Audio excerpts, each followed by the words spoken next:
فاشلة. هذا الضوء اللي تشوفونه والكهرباء اللي ننعم فيها، أديسون نفسه من اخترع الضوء حاول أكثر من 1370 محاولة فاشلة، ولكن في النهاية أضاء الدنيا بأكملها. لا تجعل الفشل يولد الفشل، لا تيأس. من الصعب أن تحبط، ولكن والله من الأصعب أن لا تحاول مرة أخرى. يقول النبي صلى الله عليه وسلم: لو قامت الساعة أي انتهى عملك، ما منك فائدة، أي عمل تعمله مو مرجوع عليه، انتهى. ولكن بيدك أن تزرع فسيلة تزرعها. الحق ماشي فيني ولا بدونك، فيك ولا فيني، راح يمشي. بحديث النبي صلى الله عليه وسلم يقول: لا تزال طائفة من أمتي ظاهرين على الحق لا يضرهم من خذلهم حتى يأتي أمر الله. أنت بيدك، ليش ما تخلي مدامه ماشي خليه يمشي على طريقك، شارك ولو بغراض. احنا لا نبحث عن المدينة الفاضلة، المدينة الفاضلة في الجنة. حتى في زمن النبي صلى الله عليه وسلم هناك من سرق، هناك من قطع الطريق، ولكن هناك من وصل لنا هذا الدين. أنت بيدك يا أخي، لا تراهن على جانب الغير مضي فيك، ولكن الآن على قولة إخواننا رجوع في الحق ولا تمادي في الباطل. قرر، اجتهد، حاول انك تجتهد.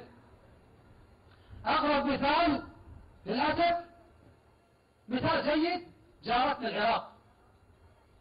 قبل 4 سنوات كان لا ينجح في هذا البلد إلا واحد، المتشددين والميليشيات. اليوم شو اللي صار؟ بعد 4 سنوات انتبهوا، مع أنهم وليدة الديمقراطية، عندهم وليدة وجديدة، استفادوا بالفشل. والدليل النتائج الأخيرة للانتخابات. يا أخي في شخص آخر غير مسلم، محرر السود مارتن لوثر كينج، كان يقول قبل 40 سنة إني أحلم. كنا نقول النبي صلى الله عليه وسلم يقول: لو قامت الساعة وبيدك أن تزرع فسيلة تزرعها. كنا نقول لنستفيد من تجربة جارتنا العراق. قبل 4 سنوات لا ينجح إلا المتشددين والميليشيات، واليوم استطاعوا أن يتعلموا من الفشل، والدليل النتائج الأخيرة.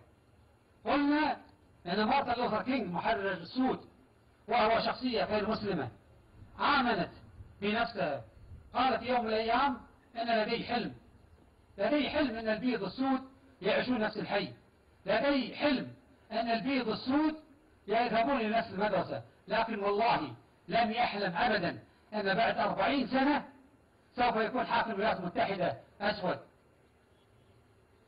أخي الفاضل، أنت اللي تحدد، لا تقول أنا واحد شنو الفرق شو أسوي، أنا واقع عايشة.